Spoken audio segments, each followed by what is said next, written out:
केकर होई बिहार। जी हां, बिहार में चुनावी शंखनाद हो चुका है, धुआंधार रैलियां हैं। नमस्कार, आप देख रहे हैं रिपब्लिक भारत। मैं हूं आपके साथ विवेक चांडिल्य। नमस्कार, शाम के 5 बज चुके हैं और मैं हूं आपके साथ निधि वासंदानी। जी हां, बिहार चुनावों की बात कर लेते हैं। कल से बिहार में प्रधानमंत्री मोदी की एंट्री हो रही है, यानी प्रधानमंत्री मोदी की रैलियां शुरू हो रही हैं। सासाराम से रैली की शुरुआत करेंगे प्रधानमंत्री नरेंद्र मोदी और भागलपुर में भी रैली करेंगे प्रधानमंत्री मोदी। बिहार में कल मोदी चुनावी प्रचार का आगाज कर रहे हैं, शुरुआत करने जा रहे हैं और फिर उसके बाद विवेक एक नई हलचल बिहार चुनावों में देखने को मिलेगी।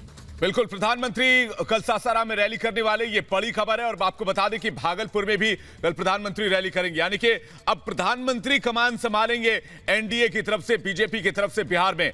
अब तक हमने बिहार में कई तरह के वार पलटवार देखे हैं, कई तरह के चुनावी दांव देखे हैं, लेकिन अब प्रधानमंत्री की आवाज गूंजेगी बिहार के रण में, बिहार के चुनावी रण में। और बिहार में चुनावी रैलियों की शुरुआत करने जा रहे हैं प्रधानमंत्री नरेंद्र मोदी।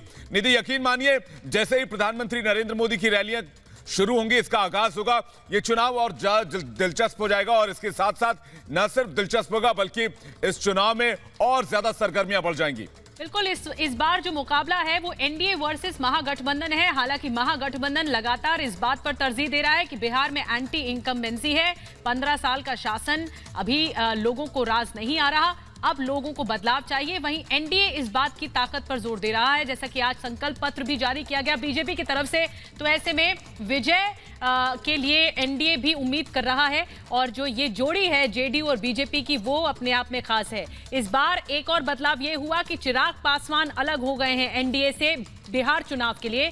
एनडीए में हालांकि वो साथ हैं केंद्र में, लेकिन विवेक, देखने वाली बात होगी कि 243 सीटें और किसका होगा बिहार, बड़ा सवाल। हमारे साथ रीमा जुड़ रही है, सीधे उनके पास चलेंगे। रीमा, कल से प्रधानमंत्री नरेंद्र मोदी की रैलियों का आगाज हो रहा है। सासाराम और भागलपुर को सबसे पहले चुना गया है।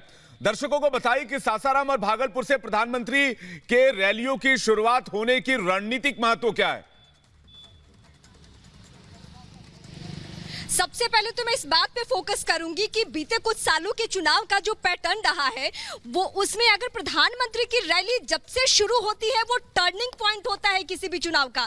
तो जाहिर सी बात है कि ये बड़ी खबर जो हम अपडेट करें अपने दर्शकों के सामने कि सासाराम और भागलपुर, ये दो जगह है जिसके महत्व के बारे में आप जानना चाहते हैं। भागलपुर जिसको सिल्क सिटी कहा जाता है, जाहिर सी बात है कि हमें उम्मीद है कि अगर इस चुनाव में रोजगार विपक्षी खेमा मुद्दा बनाने की कोशिश में है तो कुछ बड़ा वहां से वो ऐलान कर सकते हैं। दूसरी संभावना इस बात को लेकर, सासाराम भोजपुरी बेल्ट में अगर प्रधानमंत्री जाते हैं, बिहारियों से कनेक्ट फील कराते हैं, तो जाहिर सी बात है कि चुनाव का रुख पूरी तरीके से बदल जाना है। हालांकि विरोधी खेमा को भी ये मालूम है, तेजस्वी जैसे लीडर भी बार बार इस बात को दोहरा रहे हैं कि अगर मेरे से चुनौती नहीं है तो आप मेरे पीछे हेलीकॉप्टर क्यों दौड़ा रहे हैं।